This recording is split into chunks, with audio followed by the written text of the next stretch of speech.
Welcome to the best and amazing second Circle Collectors Chat. More officially, an amazing Collectors Circle Chat. So if you haven't seen us before, we're just a group of collectors talking about a specific topic. And here we are. We have Domino here. Hello guys, I'm Domino. I collect a lot of stuff, as you can see. And I hope you enjoy our video today. Janna. Much to describe.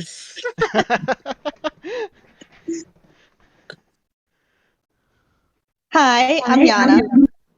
I collect a lot of various things, as you can see behind me. I love anime, manga, horror movies, Japanese music, Japanese. I was a Japanese language major in college.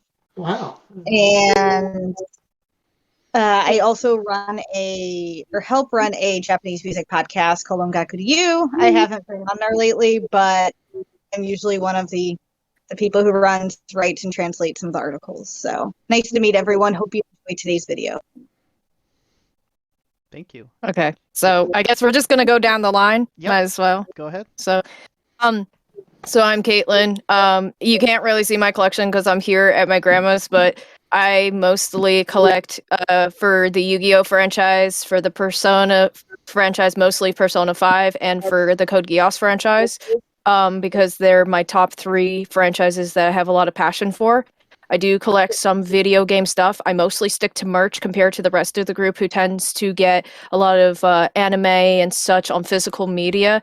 So yeah, I kind of say I'm like a merch gal because I really am. And so yeah, these are just franchises that have changed my life very much so. So I'm very involved in them, even though I haven't been a part of them compared to most fans for them. And yeah, if you have any questions on any of the 3, let me know, because Roger, our admin of the group, recently made me expert of the 3 I just told you. So if you have any questions, just feel free to let me know. And for everybody watching, I hope you enjoy the video because it was fun last time. If you watched the last video, you're gonna enjoy this one. You're gonna enjoy this one. Thank you. Roger? My name is Roger. I happen to run an amazing collection company. Even though I know that I am a collector of many things, I really kind of focus on anime most of all. Excellent. Wade? Oh, this is Wade. I collect primarily Chobits and Utarama stuff and focus on art books and music anime CDs. And of course, I collect anime titles on DVD and Blu-ray as well as recently gotten into manga and light novels. In other words, he likes everything like we do. So, Pretty much. What? Thank you, boys. boy. And then myself, my name's Ed or Edward. I collect anime figures primarily, and happy to have this amazing group here to discuss various topics about the collecting sphere. And yeah, hope everyone enjoys the discussion. So I guess without further ado, let's get started. Our topic today will actually be the collecting storage preferences. So this can be from using Billy bookcases, detolfs. This can go from figures to merch to physical media like anime, laser discs, and we can discuss more a little bit what those mean, since some of our listeners or viewers in this case might not understand all these topics, but kind of which ones you prefer using on a daily basis. So I guess any preferences here? Well, according to me, that everybody should have Gridwall. So, if you don't, you're not having Gridwall, that you're simply missing out on the most highest compacting kind of footprint inch of any kind of storage out there. Gridwall is basically what you see at video buying places like FYE. Put a lot of stuff in a small area with these wireframe, metal frame contraption things. That's what I kind of think about it. And of course, I have other little stuff like bookcases and all that, but there'd be no way for me to put all my anime out without having Gridwall. In a small space. Well, I kind of live in a small space. This is my Why? space. Why was I not surprised that was gonna be Roger's answer? He's always like advertising, get a grid wall, get a grid wall, get a grid wall, and he's even done it to me. He's like, get a grid wall. Got I'm to. working for 3 people already. You guys are next, man. I'm not going to Gridwall, Roger, but I do I'm sorry, I'm understand. with Ed. I understand why from a space perspective. People. Well, he's got a dual navigator from Doom, so he can't exactly fold space, you know. I don't know. Maybe that's next. Or I happen to know a Time Lord. They know how to fold spaces very well too. You have to change your title for that to happen, though. Or do you just need to add an additional title? Don't give him ideas. We don't Because need Roger an gets additional ideas. title. He gets ideas from everything. I don't even have to say anything, Ed, and he gets ideas from everything. I get ideas from you all the time, my friend Cat. I can't believe that you're part of our group. Without you, we wouldn't fold. I mean, you're always saying such good things about me, so. I fully agree with you. I'm full of good ideas. Always. Yeah. This is the reference for what he nicknames me for, so it's on my phone case. Continuing on, who wants to say their storage preferences next? Yeah. So I guess I can go. Mine are probably bookcases. I do have a ton of Billies, and that's mostly, I have regular ones behind me. I got those $5 at a garage sale. So I lucked out. I bought like 6 of them last day, just carried them home. But I do prefer the Billies because they're a little sturdier. And I think my only complaint about the Billies is how tall they are in my basement. And trying to stack stuff on top, like I did with my regular cases, which are shorter, was easier because all those big, bulky ADV box sets with the volumes fit perfect in the smaller bookcases. But I do love the Billies, and they're a reasonable price compared to regular bookcases. I also have one of those weird shelves. I don't like it, but we got it cheap, and I don't even know what to call this thing. But it has like all the leaves on it, and it's really awkward. But we have that. I don't recommend it. My husband got it cheap at his work. So, and I have smaller ones, but I put bookcases with how our setup is. We have a lot of wall space, so we just put bookcases everywhere. But I do understand the Roger point. Once you start running out of space and you can't put bookcases in the middle, a grid wall does work better. Yeah. And if I didn't have an elliptical in the middle of our media room, then I would consider doing a grid wall because I mean it would fit more, at least. But I do love the Billy bookcases for storage, and I do have a decal. I always forget the name. Decal. But for my figures, the glass key. D12, yeah. D12, yeah. So I have one of those. They're painted to put together. That took 2 people arguing at each other to try and put the glass door in.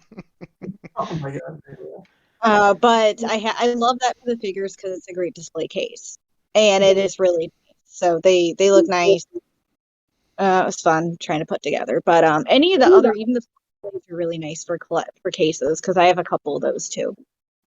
Yeah, just a couple comments on bookcases and stuff in basements. Flooding is a big concern because one of the members on Animazing had already experienced that very drastically in his basement. And the biggest thing, if you haven't anchored your bookshelves to the wall in your basement, you might want to do that. So if you do flood, so they don't collapse, because the bookcases are primarily constructed of particle board in most cases. Mm-hmm. So it'll absorb the water and they'll collapse from the weight up top downward, Mm-hmm. because most of the stress will be on that wet particle board at the bottom. Also, you might want to consider keeping that last bookshelf on the bottom open because of that concern. So you I don't just have- was to say, I heard about that kind of concerned me when, like, I've seen posts where people have certain ways that they display their collection and everything, and it's like, you know, just not wanting to do that. I know that, like, for the longest time, I had on one of my bookshelves in my living room, I had to not put anything on it because my cat just he loved just like trying to just touch things, and I was like, no. So I was like, I can't put any of my collection here. I'm like, that's it. It's an empty bookshelf. So I'm like, Cat shelf. I did the same thing with mine, but luckily I have a split, so I don't really have a choice. But we're not on a floodplain, and we've never had any flooding issues because we do got carpeting down here. So and we're on a hill, so that helps. But luckily, at least my Flood from a water heater till water heater or anything like that. So you got to be careful of that. Water heat. I do have that in our laundry room, and that's a good ways away. It would hit my CD shelves before it hit this room. And believe me, I had a scare. Someone decided to take apart a refrigerator, and someone wasn't holding it, and it hit our hot water heater. So, love my husband, my dad, trying to get a refrigerator out. Lovely. Huh. But I know the cat feeling because I got a kitten, and she touches everything and likes to break things. So all my figures have been moved to higher shelves Yeah. that I have them out on the decal shelf. So Yeah. I think leaving spaces is a very good idea when you have certain elements or you have naughty pets who like to get into things, or nieces or nephews who like to pull out everything they see. Yeah, Which I is was just what gonna say mine I've had to cover. I don't know how some people do this, but I've had to cover my like tabletops, my counters, my desks, and everything because my cat used to walk along it all. And it's just a cute little 1 coin grand figurine, but unfortunately, it's supposed to be anchored to the stand. It's not anymore because he broke it. Oh. At least with So. for a worthy cause, it was sacrificed nobly. Yeah. All right. Aside from me, who hasn't talked about their storage preferences because mine aren't that amazing. Domino can go. Stories, I want to hear it. Yeah, I want to hear this too. So my storage, as you can see, makes no sense.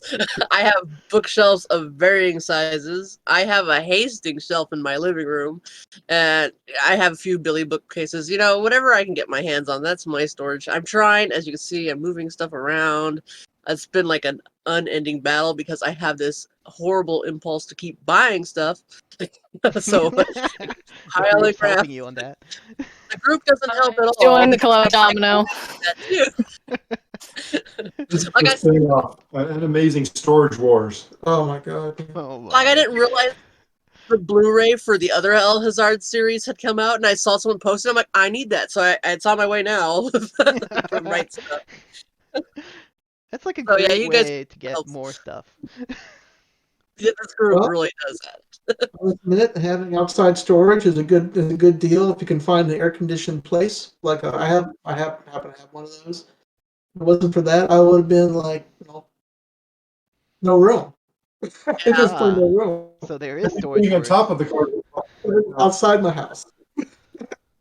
See, I live in the desert, so outside definitely has to be some air conditioning, or it's not going to work out. Well, gotta have AC to protect the collection. Yeah, you do, and that's why it's all in the house. I would say even like a northern climate, you kind of want, at least temperature controlled storage Yeah. at least for a collection. Humidity as well. Mhm. If you can get rid of that. And You don't have to worry about rain. Ed, I know you're last, so I know you got some stories to tell us. Yeah, I would highly suggest 3 different options depending on your storage location. I would agree with Roger if you have a really small footprint or a smaller footprint. Gridwall really would help in those cases quite a bit. You can fit a lot more. But from visibility or display standpoint, I'm sorry, Roger, but Billy bookcases kind of trump They it. do look nice. Like with the glass, if you can even afford the glass on in front of it, that kind of looks even nicer. But I can see I wouldn't really go there, but it does look nice.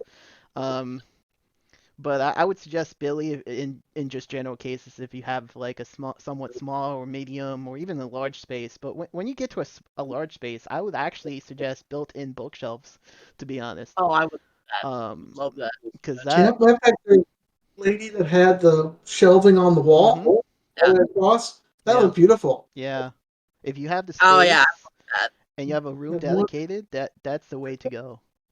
In the end of the day. I wish I would have done that. My father-in-law built his own after we moved out, And then I sat there, looked at my husband. I said, if I would have known he could have done that kind of handiwork, he could have did built-in bookshelves Mm-hmm. in our whole basement, and we could have just had them all down there. I had no idea he knew how to do that until he built them himself in his own house and put all his movies in there. So I'm kind of jealous.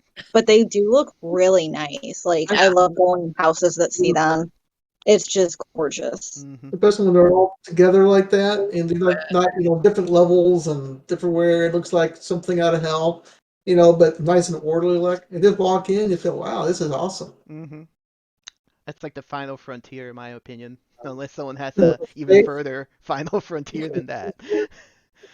I can't believe that only a few years ago that I didn't have this problem, and now I do have a problem with space. Space is an unending battle between the will and the ingenuity. I don't want to put things on the floor and everywhere, but stuck everywhere. I just don't have the room for that. So I have to have some sort of mechanism to put everything up or in a place where everything has a place, mathematical place to go. Yeah, Roger's winning the decompression war now. Oh, really? Uh-oh. Something in Subterranea somewhere? Well, when you said you were getting into it and you wanted to save space, you compressed a lot of your anime titles. Oh my god, just like that. Oh my god. Don't ever do that. I got a story that you'll never believe that I did it, and actually unwound and rewound. Well, back in the day, I was of course collecting tapes, and I started moving into DVDs. But because I use my interior shelving, like my shelving here for where I put all my stuff in, I started running out of space. So I started buying bookshelves, and I ran out of space again. And then I eventually found some, the smaller Gridwall type of triangular Gridwall. But I had so much in my closet of my anime that was all stacked in there up to almost to the ceiling. And I said, I'll tell you what I'm going to do. I got a solution. What I would do, I'll buy the 22 millimeter multi DVD cases. You get them from Canada. And I would take my big set like this and move all the disc out of it and put it in the small case. Right? So I put in volume number one's wrap around and wash and repeat. If I couldn't find a way of a smaller set, like those omnibus set things, I would put in those cases instead. So I spent several hundreds of dollars on that. And of course, being the guy I was, I thought, well, I don't need these wrappings for anywhere. Who needs those things? Let's go ahead and just pitch them. Make more room. I had to. So after about a year, I had that much in even at that time. After about a year, I had everything compressed. Everything was nice and orderly. I said, you know what? It kind of sucks not having all this cool stuff again. So it's going to take me a long time to compress it. It'd be so easy to get this, especially that Chemical Orange Road set. It's so easy to get. Everybody just be everywhere. It's got to be that way. I spent 3 times more money trying to find all these different cases, cases, all this stuff. As at that time, everybody started getting understanding about, we want to have this anime. Let's start charging you. Instead of being like it used to be $5 now, let's charge you $75 and $100 and this and that. So I mean, it's just certain stuff. It took a pain in the rear to get. So if anybody was thinking about, it's a great idea to take a collection and make it in a small footprint. Let's don't keep the covers. Don't do it. I'm warning you now. I went through I crawled through the glass and crawled through the barbed wire and all that for you. So don't do it. What gets me is when that's tip number one from a serious collector. Don't do it. What gets me is all those people that sell binders of anime titles in the pages and the CD pages and stuff on eBay. You look at them, that's like, there's people that buy that stuff. Yeah, I was going that direction too before I bought more Gridwall. I was thinking about putting all my anime in those little 400 count things. This is the ultimate. I could put all my stuff in these small cases. Of course, I didn't get. You wouldn't buy them, but I tell you, if I found like a $400 case of anime DVDs sold for I need to get rid of this for $50, I'm gonna grab it. Absolutely. That's if you ever find it for 50 though. I always look just in case. Another place you can do if you're still looking for the wraparound covers. You ever so often on eBay you can type in slip covers, whatever. Oh, yeah. Slip, Oh, you yeah. can find extra slip covers so you can break your way out of the mistake that I did. Well, some people do sell reproduction of slip covers too, so you got to be careful if you want the originals. Yeah. Yeah, that's But the scary part. if you're the lucky person like I have, you buy something, you get it for cheap, and you come to because they put it in one of those slim cases, and the original covers in the slim cases, and then they trim the original cover to fit the slim case. It sucks. Yes. So there's a lot of that. There was some European zero covers that were cut to fit these really super thin. I seen that post too. Yeah, that kind of hurt me. Makes me cringe. But for some people, they're happy with that. Yeah. Yeah, everyone's different. That's true. Mm. They're all special nuts. Well, Yeah. it's simply a way of trying to get the solution around for utilize the space you do have. Because the collection that is always determined by the space that it's collected in. So it's either that or buy a bigger home, like one of those 3,000 square foot homes with the double tiered 2 rooms, 2 floors on it. One floor is just to animate everything. The other place is the living quarters that ever get so smaller as you get more and more stuff. That's like the dream right there for most collectors. You're saying That's there. true. Might as well get this by a warehouse. Oh man, those are the people who can spend the money there. Yeah, but just think of the cost of upkeep, the heating and the cooling too. It's for a noble cause because the anime must be protected. Well, if you can afford to rent or own it outright in the taxes, and go for it. All right, man. We find ways of finding the money somehow. You can crowdfund. Is a new way of taking care of business. I can do. Hey, let's do a crowdfund about how to save my anime collection. Crowdfund. People pitching in. So, oh my God, the poor Roger. He's trying to crowdfund to save his collection. Let's do it. Is this a future predicament here, Roger? He's got different subscription tiers, all the way up to free tour and a dinner with Roger. It's double for that. It's honored meeting man for some odd reason. But yeah, that's the final frontier is space. I don't know how you're going to. Eventually, you're going to run out of the mathematics. At that time, the collecting time's done. That just means. Or you just, if you have you start weeding them out. I rebought things on Blu-ray, and there's a couple of DVDs I've just kind of pulled off the shelf, and I either give them to my sister to watch, and if she doesn't like them, I take them back and just store them, or and it depends on the show. I mean, if it's one I really love, I won't. I'll keep. But there's a few that I've double dipped on. I'm like, do I really need the DVDs? And then it does help with space, but it really depends. Or I'll rewatch things again and be like, I want to keep this. I just don't want to sell it and then have to rebuy it, which I've done before. I guess that's another question though, of the regrets of, because of storage space that you would sell like a second copy or just the first copy because you didn't like it, but then you watched it later on with a friend and say, you know what, this wasn't that bad. Why did I actually sell it? Like, how many times have that happened to you guys? Or you watch it and A couple of times. I can think of a few ones I watched. I didn't like it at all, and then I thought about it. I'm like, I want to rewatch this. I'm going to revisit it and see if it's that bad. Then I went to try to hunt it down. I'm like, well, I'm just going to cross my fingers I get lucky, or it's not as cheap as what I got it for. Like, one was $5 off Right Stuff. Then when I found it later, it wasn't astronomical. It was only like 15.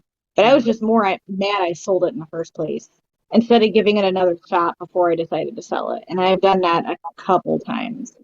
So yeah, there have been several series where I kind of watched the first episode, didn't think much about it, then I said I revisited it, and it's like, wait a minute, this isn't bad. So I grabbed it later. Like me, I might find out that it has become rare, and since I don't have it, I gotta have it. That's just the collector's mindset of wanting it all right there. Self-sabotaging for sure. Oh my God, I can't believe they gave away that piece of junk, whatever it was, for $3. I could buy at the bargain bin. And now I have to spend $300 to get it. Oh, I gotta have it. I just had that experience this morning. You to deal with. I had that experience this morning. I saw someone post about this really horrible PlayStation 1 game. It's called Countdown Vampires. And I bought it at a con for like $10. Because I was like, you know what? Nostalgia. I'm just going to buy it for $10. You can't get that game for less than $100 now. I'm like, Wow. Yeah. yeah. And it's a terrible game. PlayStation games that had very little value, like Mosquito and whatever music, Maestro. They only had maybe a couple. Some of these from what was it from? Whoever put out. I forget the name, but Jesus Rocks and some of these reviews. Yeah. I like Atlas stuff. Atlas that's been put together later on. They only have limited print runs, but they look like garbage. But later on, it's just like I have a story for that. I bought the Ogre Battle for PlayStation. Yeah. And oh man, I wish I didn't give up this thing. I bought it for $10 at the bargain bin, and I said, you know what? After thinking about it, so I really want to get my copy back. Over there, it's gone. Then I go on the internet, and you can buy it for $200 if you could get a copy. I thought, oh man, I should have kept it for $10. I should have forgot about it. Yeah. Prices have changed dramatically. That's a good point. Even like for video games, for sure, that's quite obvious. But even for like anime, either things get out of print real quick, like Violet Evergarden, or even just temporarily out of print too. That we've seen for some steelbooks or some limited editions. You just don't know when they're going to disappear. Yeah, we already see the Evangelion Ultimate set that's being put on eBay for $600. I mean, it's going to go $2,000 before long. Then there'll be like ridiculous number can't get. Yeah, the scalpers tried to get ahead of everybody on that. Yeah, now, sadly. what's upset with buying one volume of whatever it is, like volume number 5? Suddenly, volume 5, you can't find it, or if it is there, it's going to be stupid priced up. It's like a bot thing. Ranma, volume 4 and 5. Oh yeah, it's like 1 through 3. limited edition, yeah. Like 1 through 3 you can get for $10. 4 is like $200. 5 is another $15, and 6 is like $300. You're like, what? Okay, I looked out on getting 4. I got 1 through 4 for $80, all of them, and then I think I paid maybe $70 for 5 because it was kind of starting to get rare. And I picked up 6 and 7 for normal prices, but I lucked out on 4 because I looked at the prices. I'm like, holy shit! And someone didn't know what they had on Bluray.com. I jumped on that. Yeah, the deals are It's still out like there. limited editions of volume 4. Yeah. With the Rayoga cover, ridiculous amount. My story is I picked up 1 through 4 at Movie Stop here, but when it was going out of business for $20 a piece from the 1 through 4 of Ranma, the limited editions. Then I decided, I think it was not even a year later, it's like Right Stuff still had them in stock in like October or so. And I went ahead and bought the rest of them. And it's like, the next thing you know, when they do their holiday sale and everything, they start announcing it's going out of print and everything, and it's like everybody's scrambling to get it left or right. And I don't know why. Sometimes you get this feeling something you better do something on something if you really like it, and you grab it. Yeah, well, some companies do not like giving you a warning before something gets out. Like Interplex, suddenly it'll be poof. Like a www.wangaria, suddenly volume 2 is no longer available. Yeah, the unicorns of the industry there. Out there was it Occultic 9 that's still irritating Nathan to death. You can't get volume 2 or whatever volume he needs to get. Can't get it. Yeah, it's volume 2, I think. Almost just evaporated. Like smoke. You even have all the money in the world, you can't still get it. Can't get it. It's no matter what you do. Yep. Once they go out, they go out. Yeah. That's what happens occasionally. So yeah. Yeah, there was one Animaplex title that wasn't even up for 4 or 5 months, and it just went out of print. Was it Blend S? No, it wasn't Blend S. That was out for about a year. It was Or that Samurai flick, whatever it was, Samurai. wasn't Charlotte, was it? No. Charlotte. No, it was out for a while. No, it was It was some samurai thing that was on there for a short period of time. At least There's another title too that went out crazy quick. really. Token Ranbu? No, that's the NIS title, isn't it? There was some samurai show that was on Interplex that wasn't there very long. But I remember that. I thought that Blendess wasn't there for very long. But Yeah, I missed out on that one. yeah, that one. I don't think that one was out for 9 or 10 months. So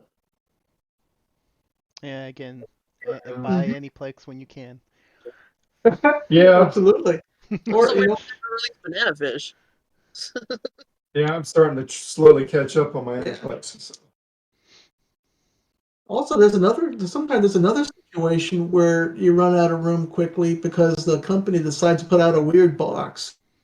You know, like on NIS, they used to put these nice big boxes out, or Pony Canyon, they had several of those big boxes. Oh, wait. And You they know, hard Sentai film works with Umaru. Yeah, Sentai. I think, like Roger was discussing, we were discussing earlier. Sentai's kind of getting out. It seems to be getting out of the limited edition market. Steelbooks. Well, they've been Yeah, bought by AMC. focusing on the steel books. Yeah. With the think terrible that's The steelbooks are case probably design. easier right now to produce, but a lot of their limited editions, as much as I love Sentai's limited editions, you think about it space-wise, it's a pain in the butt because it drives my husband crazy how big those sets are and how many other series you could fit for one of those sets. And half is junk you don't need. But here's me who likes the art box and the chipboard boxes because they're beautiful. Yeah. I don't use half the crap in them, so half my merch stays sealed. But I love the box, and I can, now I'm kind of starting to like that if they go the more smaller limited edition boxes, it's more, space safety. Although I don't like how their steel books are more stacked because they can get scratched. Pancake stacking. Yeah. Pancake stacking on all of them. Yeah. Yeah, I don't like that. That's like my biggest thing I don't like about their steel books right now because I love the Rathefon one they put out. It's one of my favorite series, but I honestly hate how they're stacked up in there. And I'm tempted, I might double dip and buy the Japanese edition too, just because. But I mean, I can understand the space wise, and I'm sure a lot of people got tired of that with their limiteds. Like I wanted Tanaka Kanazawa with listless, but for space wise, I didn't buy it because I know how big it is. I have nowhere to put it. I think the other problem is that Sentai's limited editions really were different sizes. There were no good way to say, okay, the next one's going to be this size or this other size, like NIS. Kind of was better, even though they had two kind of different box sizes, but they were more predictable than what Sentai really did. Well, you can have the other way of standardizing everything, like when Funimation. They only got one box size, and they stapled the stuff outside the box in case they can't fit it in there. That was terrible. You know, we're gonna be outside. Funimation, if they do special editions, they need to pull the Sentai and go with the steel books now versus the cardboard boxes because there's really nothing to them anymore. Oh, I don't like they've been steel putting more steel books for Funimation. Yeah, I don't like steel books either, but I'd rather have the art box, the bigger art boxes. Yeah. They want, if they want to standardize, let's go with wide ones and a slightly smaller one. To me, all that matters that all the stuff that comes with it is in the box and not outside the box. Right. 100%. That makes it small. Don't cheat. Whatever they have to do. Yeah. Yeah. Because I remember, I know you're talking about, pancake stacking. Another evil type of box you'll see out there is called the Digipack. I don't know if anybody's seen those, where you got the cover, outside cover, and the sheets in between are all plastic and they're stacked like this, like a book. Oh yeah. So I've seen they get those. cases fall apart. They're not glued well. They get cracked easy. No, the Janna Reno actually did die, that. Sakura, and a few other ones. They have to be extremely careful. Then you got your pancake stack, which is this single column stack. I used to call them cakes. Cake mix, yeah. cake box. Yeah. They're like this. That's All of the the case are worst. straight up. 20 volumes. And you're like, oh no. I just need to get to volume 7, but I have to get through 6 other discs to get there. Yeah. We got a stack of 8 discs and one, and, you know, it's aggravating. That happened with Clanhead, if I remember correctly. Clanhead had a stacker like that. He had Oh, yeah. several stacks. Sister Princess Stacked as on well. each other. So did one of the Jugoku Shoujos, I think season 2. The original Rurouni Kenshin season 1 that was not the big fancy Meiji box did. There was a couple other Sentai ones that did, and I'm trying to remember because it made me very, very agitated. And there are more DVDs. I want to say La Coco d'Or was one of them. Without opening all my DVDs, I mean, I could probably tell you, but I can't remember offhand. But I know there's a few, and I would get irked every time I watched it. I'd pull one out, have to set it down after I finish it, pull the second one out, and there's no right order to put them in. And I feel like they're more prone to scratches by doing it that way if you don't know how to pull a disc out correctly. And I'm not as particular as my husband is. If he finds one fingerprint on something, he loses it. So for me, I'm just kind of like, as long as you don't scratch my disc. But I mean, and I know what you mean by digipack. I think it depends on a digipack. My Fate Zero is a digipack. I have the Japanese Fate Zero set, and it more unfolds, but it still folds back up. I will say those are very well done. Digipack, like those are actually nice and sturdy, versus the ones with the plastic cases are just such utter crap. And they just crack and break so easy, and I've noticed that. I mean, like, my Slayers is insane, but I'm always afraid I'm going to break it if I drop it. Or... Another digipack. Do you guys remember the double-sided? 1, 2, 3 season in one pack. Yeah. You guys remember the double-sided disc? Yes. Oh, yeah. Vampire Knight. I hated those the most. I need to get rid of that DVD set and upgrade to Blu-ray. And there are movies that still do that. One's widescreen, one's full screen. I'm like, why did you do them on 2 different discs? You got to get them up and flip them. Just to put them in the player. Oh, no. Well, what gets me case-wise is all the eco-friendly cases. They got not the solid sides or anything. There's been a few where I've had holes punched through the slip covers. I've received them brand new like that. I just toss those and replace them with single bookcases or the normal DVD cases. Yeah, I've learned to do that after a while. They're just junk. They're not there. DVD and Blu-ray cases are like that. Like that. Yeah. I ordered it twice and both of them had a hole in it. I was like, Oh. Yeah. You know, there's on top of that is another way. You know, there's different kinds of security devices they put and how they put the discs in there. You know, there are various different ones I think they're called Zeus fasteners. Is where you have to lift up on the disc and kind of hold down the center a little bit and kind of twirl it this way and try to get it.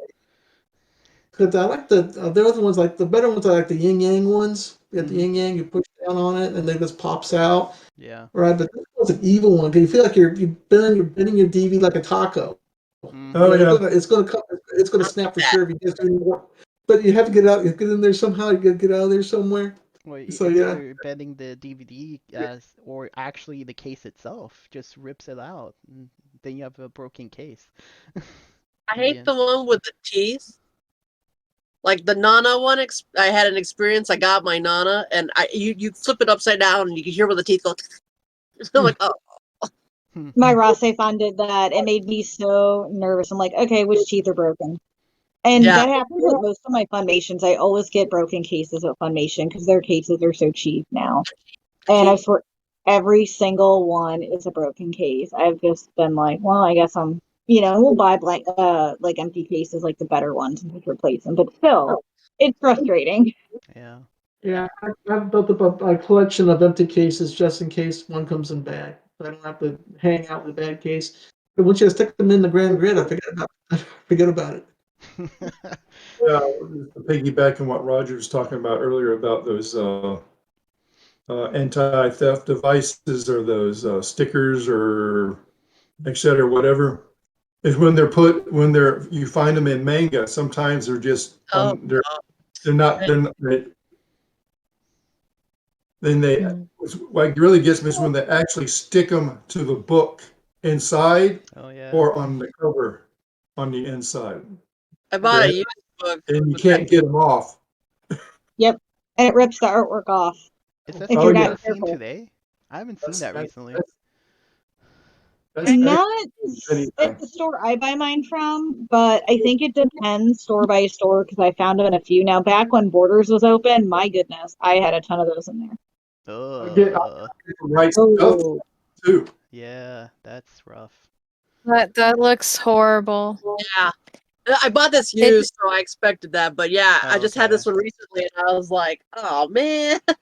Yeah. It reminds me, I mean, you all are talking about physical media for like anime, but it reminds me of when I talked to you guys about getting those like Yu-Gi-Oh chopsticks and like they put the stupid label where they were going to scan it to put it in the thing. And I didn't realize they put those on and they hadn't been, and which is for Hot Topic stuff, which is really upsetting. And I tried to get it off.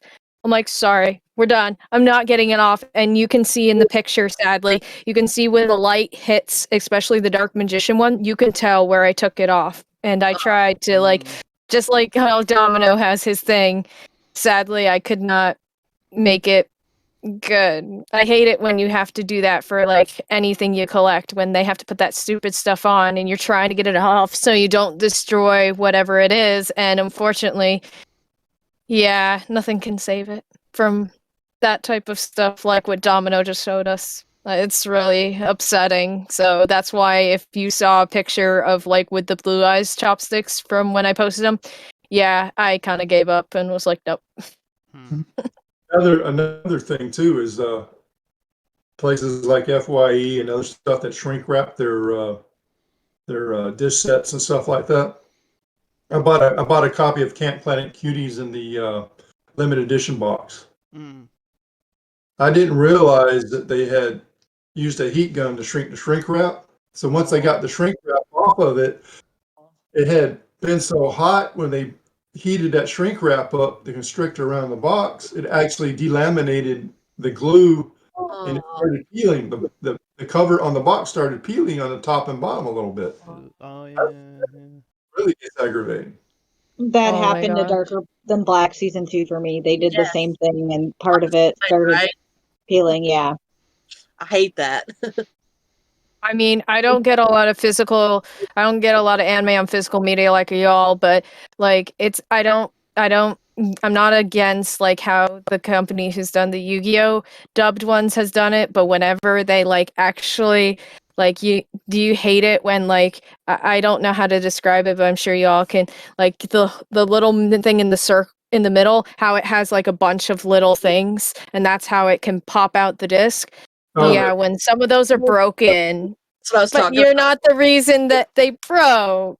You have a central hub that breaks off in pieces. Yep. Yeah, I've had that happen. Yeah, you have to replace the case because the central hub, there's one or two of those finger things that broke off. And then the disc is loose in the It's all box. going somewhere. Yeah, that's what happened to my Yu-Gi-Oh GX stuff. And yeah, I got a replacement for it. So thankfully, nothing happened to the disc, but I didn't feel satisfied with it. So I was like, nope, you're going back. Bye-bye. So it's just like, I didn't like that. Like I said, I don't get it on physical media like most of you guys, but when that happens, I'm sorry. This is like one of the few animes I want to have on physical media. So when that happens, I get worried that the disc won't be usable or good because it's been jumbling around and everything. Yeah, Yeah. I bought my complete season copy of Security, both seasons, and then in the one in this Blu-ray case. It was loose in the case. It had one disc that was loose in the case, and it got scratched. This is a Blu-ray. You don't expect Blu-ray to get scratched. That's Yeah. impressive. And I got this a very deep conversation with some uneducated individuals and some other anime Facebook pages. They say Blu-rays can't be scratched. Of course, they can be Oh, scratched. they can. It's just harder. I I but they mean, can be probably scratched. they can't. It's probably that they can't be scratched easily, possibly. That's how I learned about them when they were starting to become a thing. They're like, easily scratch, and I'm like, you're just telling me they can't scratch easily. They can still scratch. They can, but you can't clean them like DVD. Problem. You can't use the cleaners and that's the problem with Blu-rays. So if they're scratched and they won't play, you're screwed. Yeah. Well, I managed to repair the scratches because they were shallow. If they were any deeper, it would have gone through the disc because those Blu-ray discs are very thin. Yeah. They go Compared through the protective layer. to a regular DVD. And I managed to repair it. Of course, I replaced the disc in the meantime, but I got to replace it, and I sold the replacement set off with the scratched disc that I repaired. And the guy was very happy with it. He bought it. Yeah, of course. Got the flawed set. Thank you, Wade. He got it. He got it for way under what he would have bought it for new. Yeah, that's good. I'm glad you didn't shrink wrap it and be like, "Look, it's new." No. Make sure it's extra hot. Right? I mean, as long as it works and someone's happy, there you go. But I learned something from. I repaired some DVDs like that too. So you use what you use is you car paste wax to do it. And what it does is the wax fills in the scratches if they're not very deep and hasn't destroyed the information layer. It fills those scratches up so that way it's the laser can pass through pretty easily in that area. So Yeah, I got a question. Did anybody get those paper type of cases where you put other DVDs inside of it or Blu-rays? I have some of like this. You mean like paper slips? Yeah, sometimes they come in paper, but they have a lot of times they're chipboard. When you buy them, they come pre-wrapped, right? Pre-shrunk wrapped. You take the wrap off, or do you cut around the edges to open it? That's to get the opening open to keep the wrapping on there, so you still can access the disc. Oh, I've done that. Yeah. It's mostly that. Yeah, you keep the wrap It's like- around it. old records in their album covers, people just cut the slit to get the record out, and they use the plastic to protect the cardboard sleeve. I'm just gonna say I know nothing about that. This is all Greek to me, as they say. So whatever you guys say, it's got to be good. The problem with paper is they wear out as you slip them in and out a lot, and but either got a choice of either not playing with them or get them re-shrunk wrapped. And I thought it'd be pretty cool. I bought an X-Acto knife. You just get the package, cut around the opening. That's it, and leave the plastic on the rest. So the chipboard or the cardboard box doesn't get all banged up or all scratched up or fade, braised all over it from putting in and put inside the collection a lot.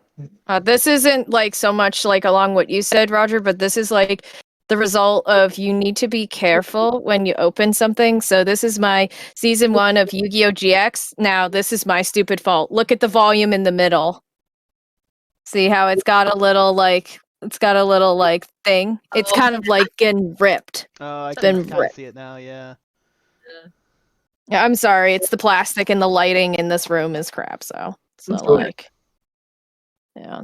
It's kind of like... It's right above Neos's head. That's the problem. You have to be careful when you open things, and I'm sure we all are, but depends on how they package them. Yeah, between the DVDs. Yeah. Or when the place you're buying it from opens the box that they had it packed in when it was shipped, and they use a razor knife and they cut across several of them, and they... Yeah, you gotta be careful. Best Buy does that all the time. It's like a 1 millimeter cut space Yeah. on a side of the DVD. I've got a lot. Sometimes I get those from Declutter. Then again, it's my favorite place to go to for all kinds of cheap anime. I love Declutter. Love it. Like sometimes when I order one, they'll give me the whole box case for free. Yeah. I got a Sarah's collection too, and for some reason they put the first disc. They put a new type disc in there and a full moon demo disc. Like not a demo disc, but it was all in there with the main DVDs. I got free DVDs with it. I was like, thanks. That's amazing. There's nothing better out there than Declutter. I love Declutter. I mean, wasn't you guys a lot of you guys been talking about all of your like replacement discs for Neo Geo right now? Like you guys had been like doing all and like how they've been sending like the whole thing instead of just the disc. Oh, the So, neon. yeah. Yep. This is- That happened to me. I opened it up and I'm like, why do I have a whole new set? This better have the replacement disc in it. But I didn't want to open it to find out because I didn't open my first one. Yeah. So I waited till someone else did, and then they sent out the oops. And I just sat there like, well, So did you send yours back? I have not yet because I haven't gone to the post office. If I leave the house, it's a miracle. I'm not like agoraphobe or whatever. I just don't go out like that many places. And we had a winter snowstorm on Wednesday, and actually no one could get out, and yeah. I could barely get out of our street. They never plowed. They plowed every street around it, not my street. Oh. So when I actually did go out, I'm dog sitting some dogs at my friend's house, and going down my street was a nightmare. Getting in his driveway was a nightmare. My car got stuck in his driveway. Ugh. So I just haven't gone to the post office I have the box they sent because they sent the replacement disc with the box, and I have it. I just haven't made it to the post office. My husband thinks I should keep it and sell it because he said, well, that's their mess up. They need to learn their lesson because Shout Factory is known for this. They do this with every freaking horror release. They mess up, and we have a joke that there's going to be a replacement disc program to follow. So this isn't the first time they've messed up. They're not known for their diligence in quality. That's sad. That's really sad. Oh, I was just gonna say the snowstorm hit up here pretty bad too, and I was actually gonna go to my local mall, and my friend said, "By the way, did you know this exists?" I'm like, "Wait, this Funko exists? I need it," and I was like, "Crap, I can't because the storm's gonna make it difficult to go grab it." I hate that. When you want to go out and get something for your collection, but stupid stuff like Mother Nature wants to be annoying. So hopefully we get it tomorrow. My local Hot Topic still has it. Yes, Yeah. stuff that used to take a week or 10 days or less from the West Coast to get to Florida. Well, all these weather hang-ups and stuff, everything's taking about 3 times as long. Yeah, well, no, I was just saying I was commenting when I was kind of like not really paying attention. I was commenting on someone's post, but yeah, someone was asking about like what's going on with ES. I know like Domino commented on that post, but yeah, no. It's not just EMS, and he said like because of the storm. Yeah, it's because of this winter storm up here on the East Coast. Also, I even had to call DHL on Friday. Yes, even they are backed up. I was supposed to get a figurine last like roughly Thursday. Oh no, it's still in Cincinnati, Ohio, and it should have already been to my apartment. And so I'm probably gonna get it like mid this week because they said if there's no movement on your thing, you should call us. But the lady was super nice about it, and my DHL guy, he knows me. He knows that I love ordering stuff from Japan. But I'm just saying, yeah, the winter storm has affected things. So if there's something that you're hoping for and it's just not moving along, yeah, you know what to blame. Oh yeah, Midwest got hit pretty hard. So I mean, we did over on the East Coast. I'm on the East Coast, so you got I it should worse know. than us.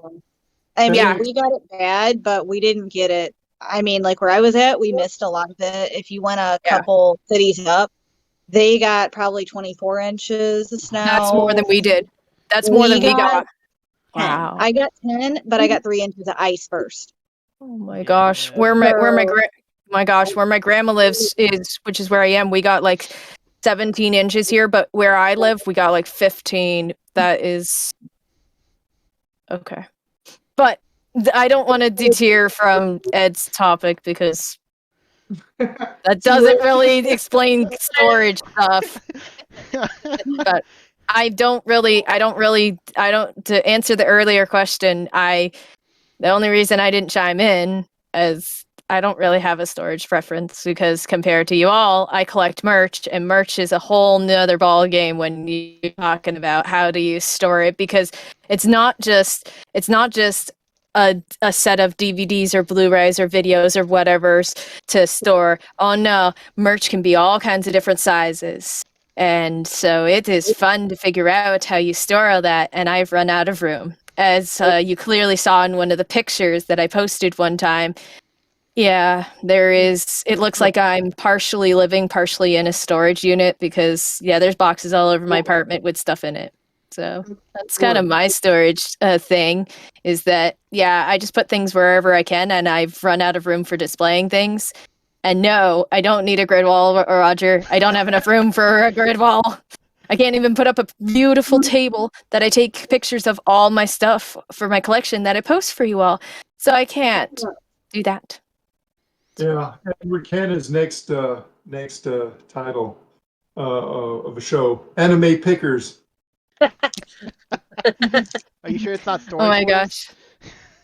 Oh yeah, I've seen Storage Wars, and they have never found anything really cool in terms of like Japanese culture or anything. I always think they're going to, but they've never. And also, I'm just too stubborn to pay for storage, by the way. So it's. Watching American Pickers too on. Oh, I've seen them. They're good. They're good. Yeah, but the signs they're fine. It's pretty cool looking. You know, because they're collectible too. Gets my collector gene turned on. It's like, hey, yeah. And the thing is, they were actually going to come up here around where I lived, and we were going to have them come to my grandma's because she's got a lot of old stuff. But yeah, they kind of turned us down. I was like, okay, what? Seriously? Like, I mean, she doesn't collect like that type of stuff, but it's just like I was just kind of sad, you know. But yeah, no, I'm just sure. I think it's also because like I know this is like different, but Roger's seen a lot of interest in this lately. But he's seen that people are really enjoying the figurine kind of scene.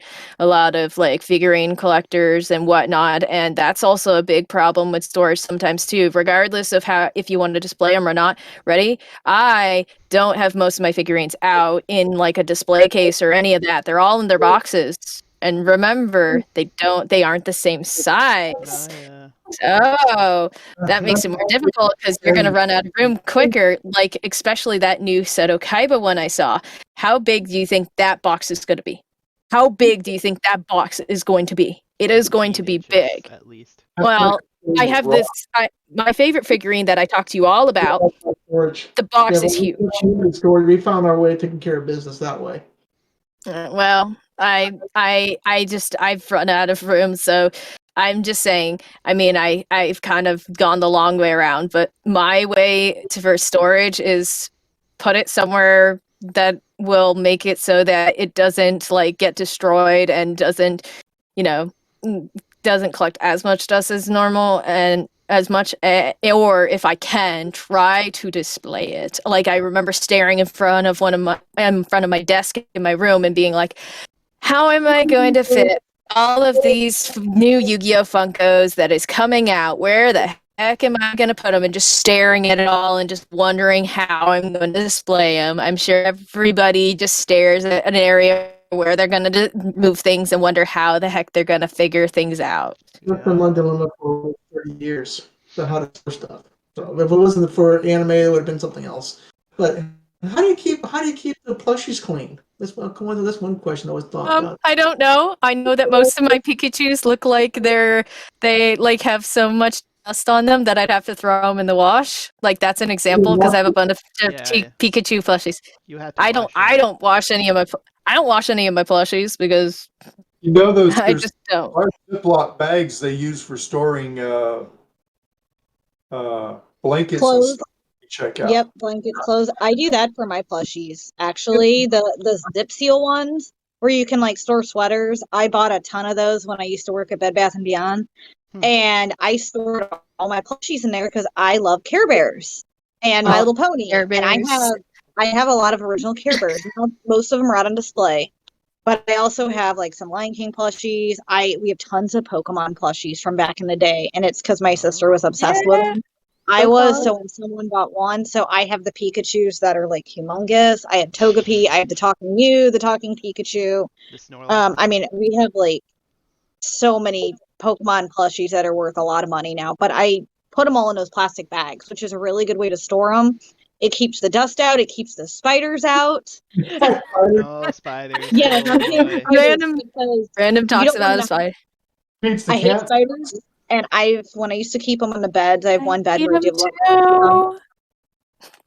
Oh my gosh. Can't do it. Well, if it does come in a bag, if the plushie happens to come in a bag, like this Lelouch one I have here at my grandma's, I actually happen to have a plushie, so I can give you an example. Well, anyways, because most of my other ones are at my apartment. Anyways, yeah, no, if it's in a bag like this, he's kind of protected, so I kind of feel happy about it. But for example, my Pokemon Center Pokemon, aka pretty much all my Pikachus, yeah, no, I'm sorry, they don't have bags to protect them, so they're probably dust. They're probably like seeing like so much dust, it's not even funny. But yeah, no, and I like the bags they use for Japan because like it's really good stuff, and this is from Ami, so I know it's good stuff. But yeah, no, this is like if they have a bag, it's great, you know, and also to kind of like show that I love cats, but not with my collection, just like you were talking about. Yeah, someone chewed a hole. Someone chewed a hole. Aw. Oh. My adorable friend has a hole in his bag, and now I'm afraid some kind of dust or crap is going to get in there, and I don't want to tape it because then it would destroy the beauty of the bag. So there you go. There's to show you. Don't worry. Some of my plushies actually are protected because this is a pretty cool one. Mine Like are- I like this. It's the Lelouch as a raven. So he's pretty cool. He's got his zero cape on. So, for those who know Code Geass, which is not most people, except for Roger.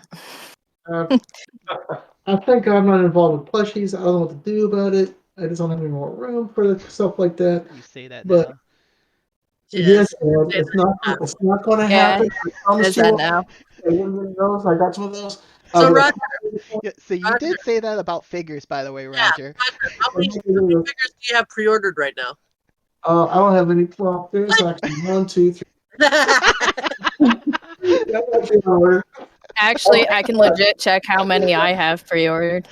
I have one figure, but Ross gave me that figure for free, so I'm not going to complain. That's the Yeah. best. Oh, that's the figure. best figure right Yeah. there. Jeez. Three is always One day I saw that there's a Haruri Susumiya 1/7 scale one that was coming out in April or May or something like that, something around there. I ordered out a few other ones. So yeah. I'm But proud no- of you. 18 figurines. 18. nice, Galen. Nice. 18. Well, you can blame the fact that there's so many Yu-Gi-Oh, Persona 5, and no Code Geass. Sadly, they aren't making a lot of new ones. And I have some The World Ends With You figurines. So, Oh. but you know, unfortunately, yeah, no, that's just how it's going. And I know there's a discussion about it. This isn't really the topic, but gosh darn it, the figurines moving around so much, it makes it hard to buy them because you don't know when the heck they're going to come out. Oh, I want delays that in set general. up, but it's too expensive.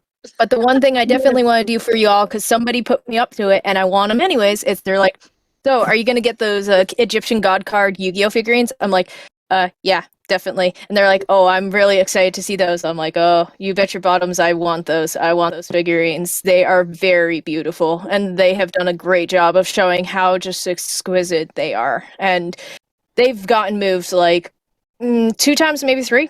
So we'll see. We'll see if I can afford the really expensive Stardust Dragon, which is a rerun actually. So a lot of the figurines I'm doing are reruns, but I never got them.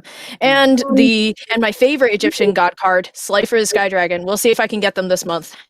The real question for Caitlin: are you gonna get one of those dual disc things? One of those real ones? Yes. No, I happen to have 2 of them. I happen to have 2 of them. Well, it was because so Mattel was a company that had been making a lot of them.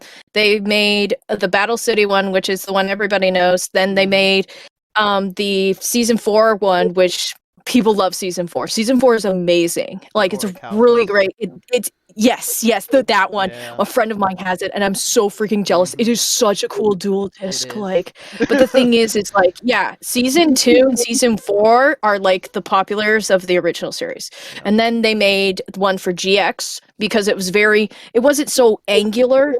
more rounded. Mhm. So it was more rounded, kind of.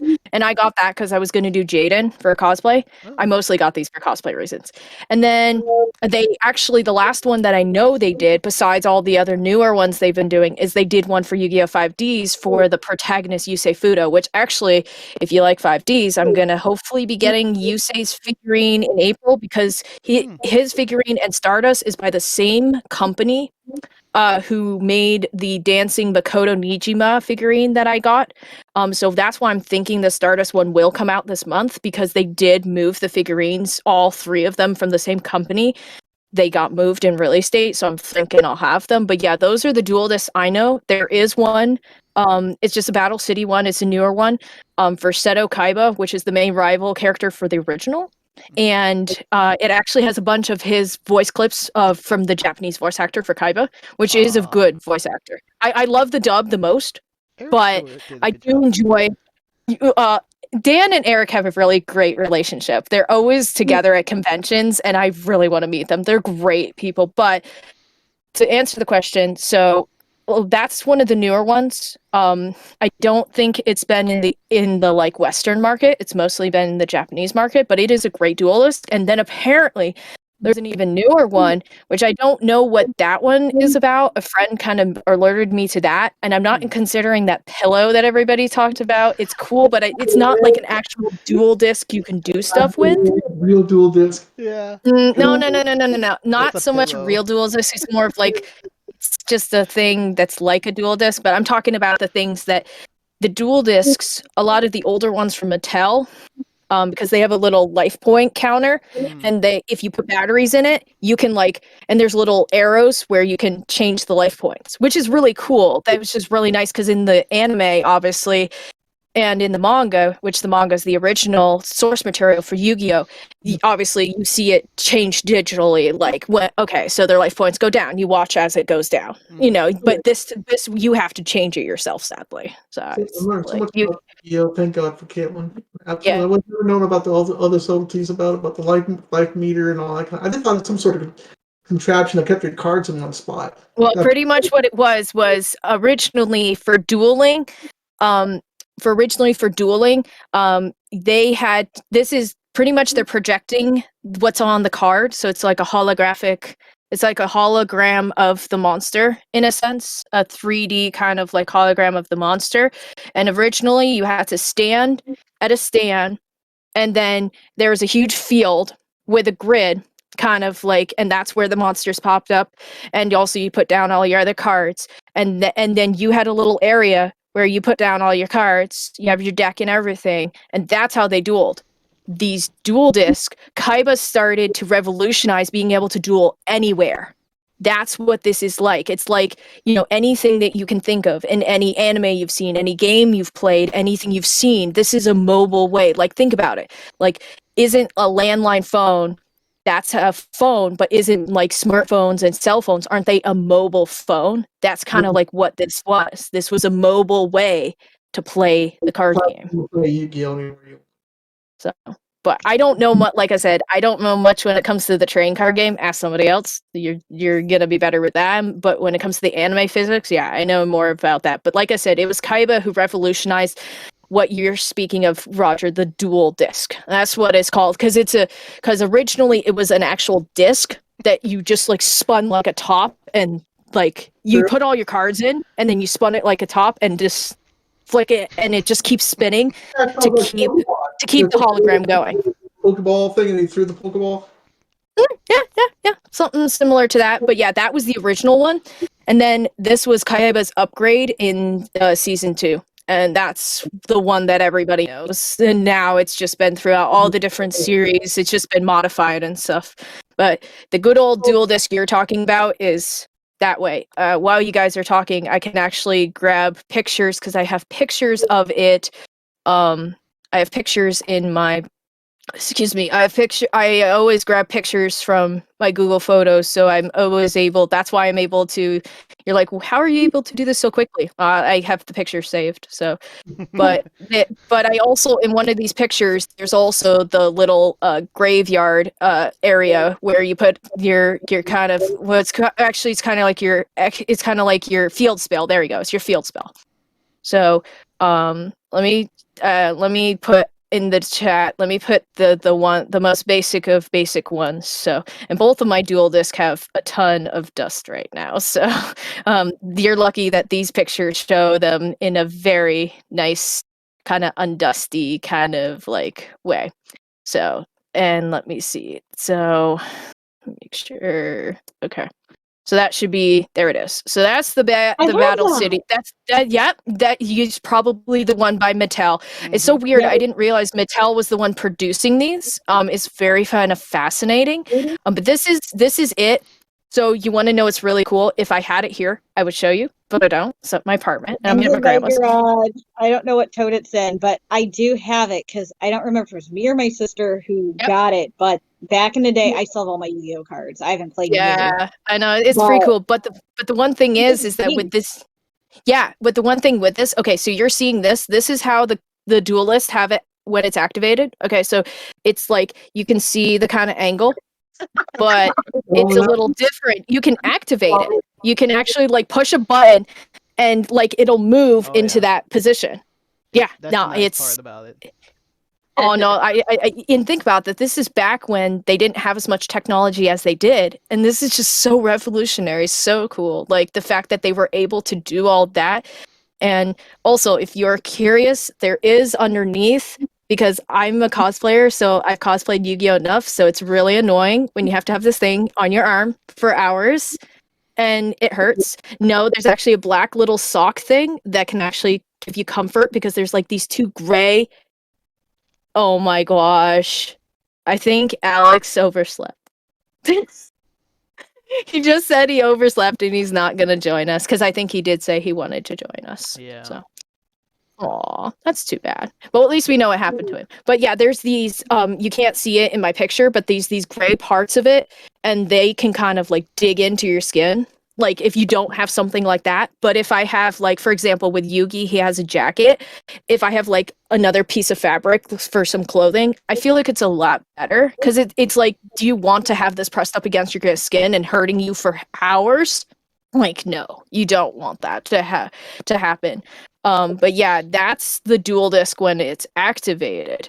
And then I have it when it's not activated, because, you know, I'm cool, because I'm cool like that. So you guys get to nerd about your anime on physical media, and I get to nerd about this type of stuff. This is one of the things I get to nerd about. Plus, I don't talk about Yu-Gi-Oh a lot, because I've talked about Code Geass, so it's nice. There it is unactivated. There it is unactivated. That's before you push a button underneath.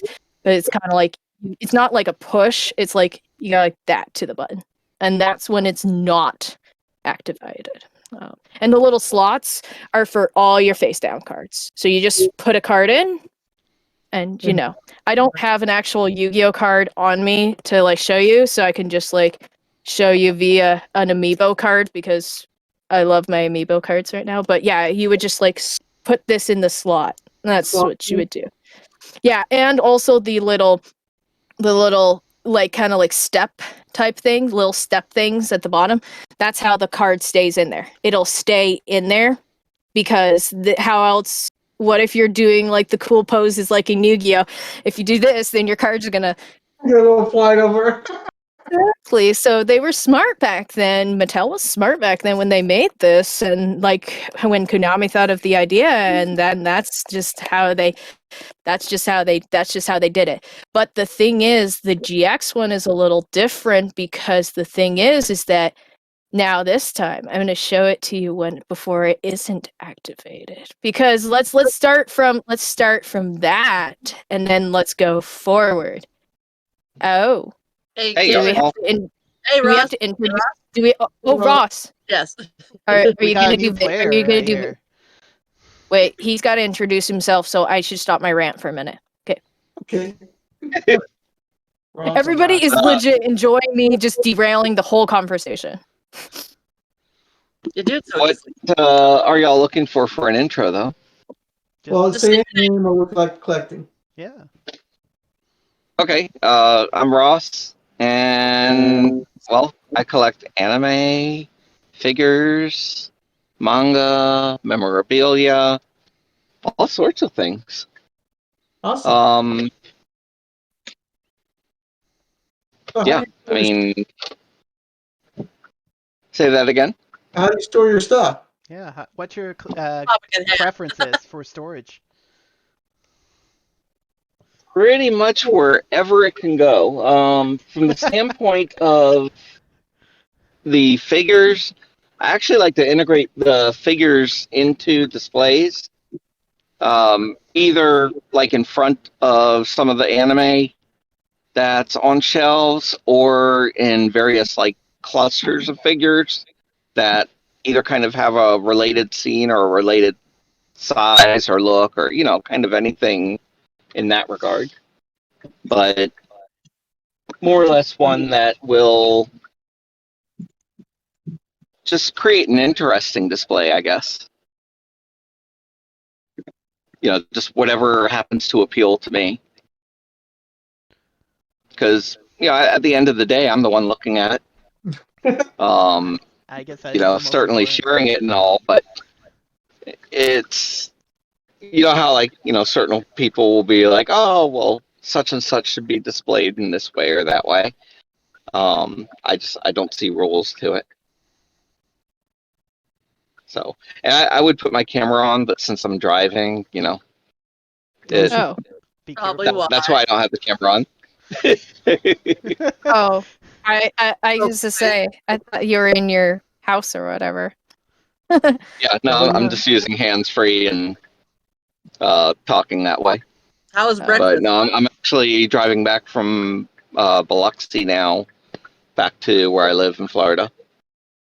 Oh. Because I've been in New Orleans last night. Ross living it up here. Yeah, he is. Making the green. So, Ed, what's your plans for expanding out the collection? Are you going to buy more Billy cases? Are you going to get something different? And what do you envision? Oh, for now it's just more Billy / just bookcases, and then probably expanding to a new house after that's kind of already used up. So For you? yeah. I'm trying to find a beast with a big library. Hasn't worked yet. Oh, I'm just gonna say I legit just need a bigger apartment. I've lived in my current one for like 4 to 5 years, and I've been trying to get into a nice apartment complex, but yeah, no, it's been difficult. So yeah, all I can say is I need more space, and I can't I can't do much more with my current space, so I need more space. So no bookcases, no nothing. I just mostly get the items for my collection. I'm not like some of you guys, and I really should prioritize furniture for my collection over the actual collection items, but I don't. Oh, that's another question right there. That's one of my one of the things my friend says is my weakness in terms of like trying to display my collection, because he says I have a really good collection, you just don't have the furniture to display it. And I'm like, yes, because I'm too stubborn, because I keep getting things for my actual collection. So that's to answer Roger's question. That's the short and sweet for me. Is just I just need a bigger place. I keep getting forwarded on my expansion attempts. As in overruled. Ouch. Yet you still survive. Yep. But I don't know, it's a challenge. I'm like looking for every little nook and cranny in my area, and we've got other areas that I could certainly expand to, but I can't seem to win that battle. Not even the garage. Not even the garage. Although I do still have the JoJo books piled up in one area that on stream is supposed to be vacant. Hi guys. But it's a temporary win. Yeah, as long as you keep on buying, Ross. Yes, keep buying. Keep on buying. Keep buying. You always need more. I know. If the mic kicks on for road noise, let me know, and I'll mute in between, but otherwise I won't bother. Oh, you're It's good. fine. don't know. I'm just gonna say, like I have said to all the newcomers, be prepared to not have a wallet because this group literally makes your wallet feel like it doesn't exist. And I literally meant that. Right? Roger thought I was hilarious with that, but I literally mean it. Yeah. Oh, it's true. Sometimes Yeah. there's a lot of stuff you want to get, but it just I've always recommended. I've been that both ways. It's more rewarding to have a collection that you're happy with. Mm-hmm. You don't have to sacrifice food and clothing and shelter in your home. Yeah, please. It's Oh no! Oh no! budget. I do. Oh no! I do. I cover my expenses first. Collection comes second. Sadly, no, expenses come first. Yeah. No, I'm not worried about covering my expenses. That's all covered. It's all the other money I can't get right now that I had been. Oh yeah, that's all for the collection. It's tough. And there's so many things I want to have. It was $10,000. Was $25,000. It just poof. You can spend lots of stuff in just a few moments of time. Oh, it's super So, yeah. easy. Super easy. It's super easy. $1,000 is nothing. Yeah. You can instantly spend that in 10 to 15 minutes. Yeah. Right. It's not a cheap He's hobby. off to go get more anime, guys. We're going to get an anime road trip. Right? I just gonna say I was like you guys won't be seeing all that cool stuff from me. No cool anime road trips. Although I hope to go to a convention in May in Boston, so we'll see about that. If they don't cancel it. If they don't cancel it, they've been canceling it for 2 years. So I'm hoping. Well, They Same don't. with ASUN. I'm planning on being at ASUN if it's there. So I told my work that I said I don't care what's happening. I'm going to ASUN. I already got tickets. And I'm literally going to be on top of the convention. It is the coolest thing. Like, because the people I'm rooming with literally have a hotel that is legit on top of the convention center. I'm like, yes, I can change cosplays easily. Yes. That's Hotel a dream right there. with the hotel, best experience. Yeah. Yeah. Well, last time I went to this convention, which I was an hour away because the person who did all the stuff did not legit. They did not plan things in advance enough, and yeah, we were in a city over, and I was like, crap. Ugh. An hour away? Yes, right. Yeah, I know. It was not fun, but yeah, things everything is literally lining up into nice little pieces, and hopefully I'll be able to host a Code Geass photo shoot, and I can show you guys how awesome we Code Geass fans are. There's only interest with 2 people right now, sadly, which is sad because there's a lot of interest, honestly. Yeah, but Code Geass was really huge. So Oh my gosh. There was a 15th anniversary for it last year, and I'm so mad I haven't gotten some of the cool 15th anniversary merch that Ami has, but stupid freaking don't really have a job, or the seasonal job there's not enough money to get that and everything else. So if I don't show any Code Geass merch, it's because it's been hard. But yeah, no, I definitely will say, and one of the things I heard, which was very interesting, was the new series that is supposed to come out. They're having second thoughts about trying to have it come out because somebody said that they heard because of the genres that are out right now that are more popular for anime. It's just people aren't as into what Code Geass is, and that just makes me sad because it is a great series. I understand some people don't like it. There is somebody who still claims that the ending for Code Geass is crap, and that's putting it lightly, and I understand that person. I'm not going to argue with them because that's just a losing battle, but it's just, and I'm not trying to make them love it. It's just sad that they think that way, but it's just it's just really sad because it was a great series, and Roger can say so too because one of his favorites. It's just it's yeah, it is a good series.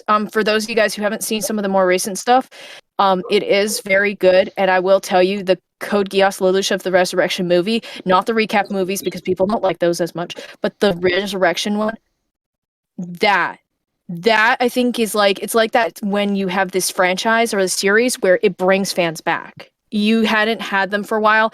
You did something, it didn't go well, but then you have that thing and it brings fans back. This brought fans back. It really did. And I think I could, from all the comments I could see from all of that, I just really hope this series will bring people back. This is like the R3 that everybody wants. It's not really what we're gonna get, but it's something that I'm just worried that they're not gonna do it because, because of what that person said. That doesn't mean it's not gonna happen, but Code Geass is a great series. I always recommend it for people. Not just because of the mech involved. The mech is very good. But the characters and the story is very deep. Not just Lelouch, but even some of the side characters are very deep with some of the things, and you see a very diverse group of characters, and the story is very riveting. You better get ready for some emotional stuff, even if you don't want to cry, and even if you're not a very emotional person. Let's get ready for So some emotional things. some of y'all may have already discussed this, I don't know. But when you are dealing with the storage overflow, where do you put it? Especially like figures, which obviously take up large amounts of space. My closet. I put all my Gundam model kit boxes in my closet. And I'm sure my husband loves that because we have a big closet, so I just stored them all up top. And I would say the other ones I've stacked on top of each other in my office. But it really has just been going in the closet. If I run out of space, we get the garage clean, we got a shelving unit there.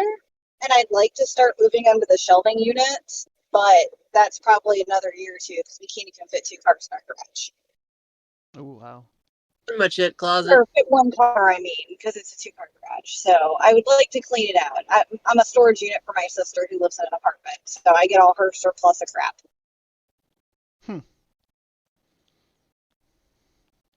I don't keep the Ben Presto boxes anymore. I used to have a bajillion of them in the room, and it just took so much space. So I finally decided to start getting rid of them. Oh.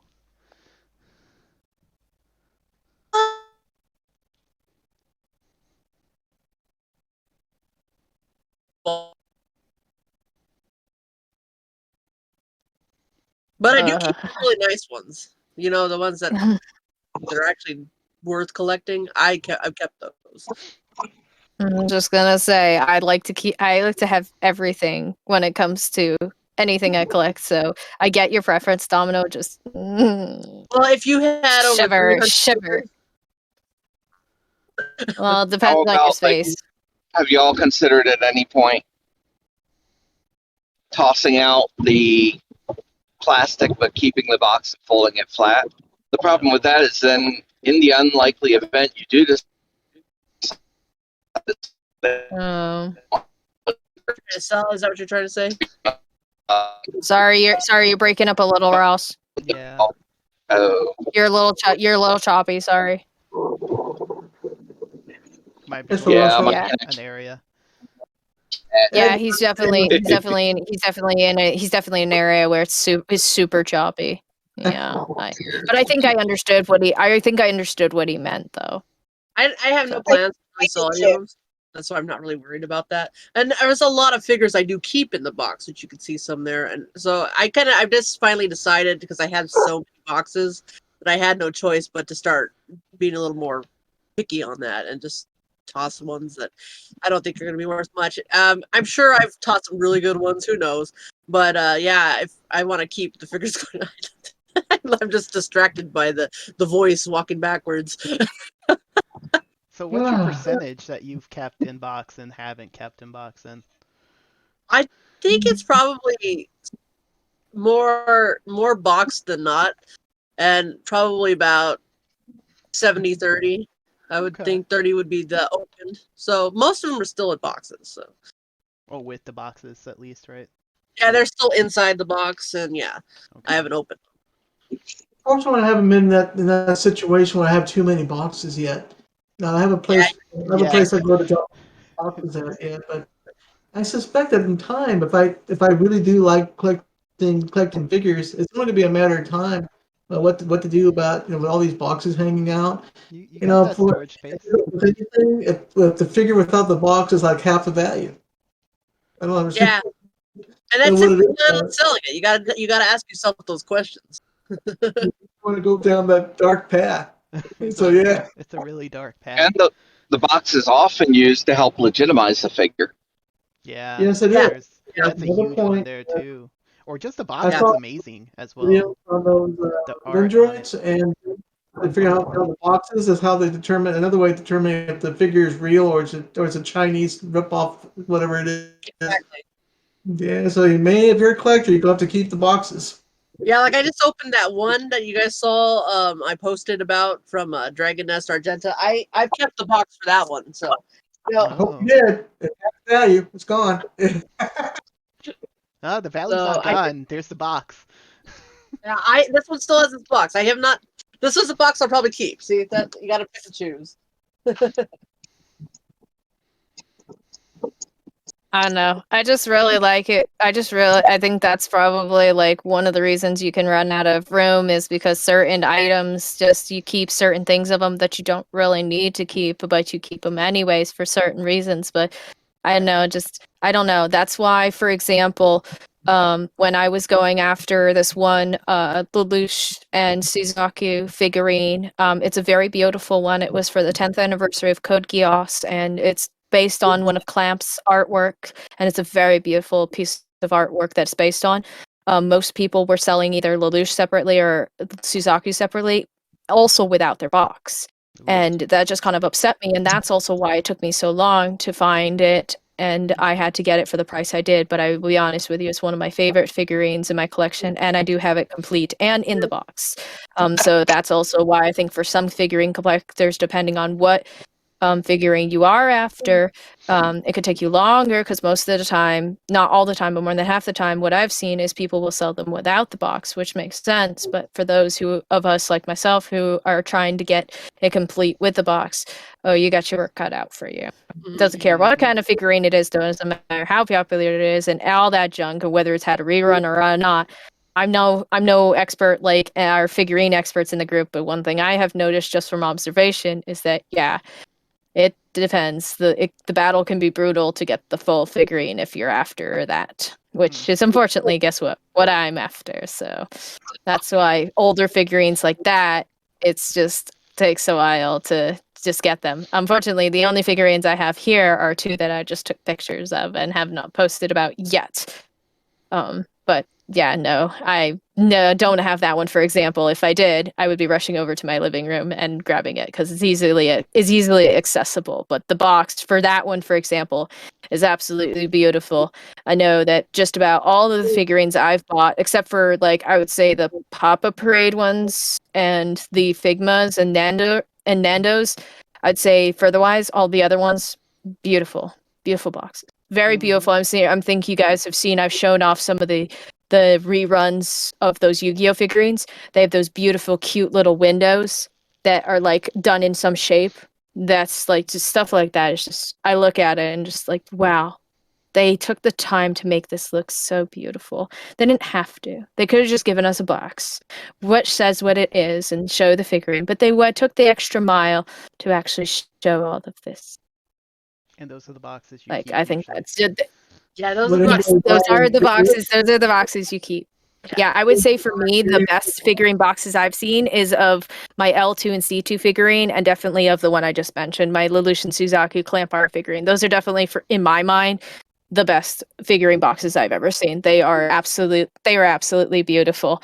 Whenever them, or actually that one that L2 and C2 is actually by Mega House. Mega House has some beautiful packagings for their boxes. Oh my God, I love Figurines. Mega House. I hold Mega House in high regard, honestly. Oh, I do too. Their Gundam figures are amazing because I'm not at home right now, but I have a ton of Mega House from Gundam CNC Destiny, and those are ones I've rebought. When I was in Japan, I bought them without the box, and then later on, I rebought them with the box because I wanted the boxes. But they are absolutely gorgeous.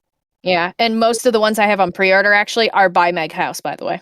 Most of them are like the Arsene I have, the Goro Akechi Loki one, and also not any of actually some of the Yu-Gi-Oh ones. But yeah, no, Mega House just seems to really know how to do the packaging, I would say. But Roger wanted to say something. I couldn't hear what he said. nope, I talked over him. Go, Roger. No big deal. If anybody would buy a figure without the box. Wait, what was that? Yeah, what was it? Would anybody would buy a figure without a box? Yes, but that's very few and usually not the case. I have gotten one. Oh yeah, I've done. I've gotten one. I bought a but ton that when was I was in Japan, Yeah. but Yeah. it was easier to do that because you knew they were authentic.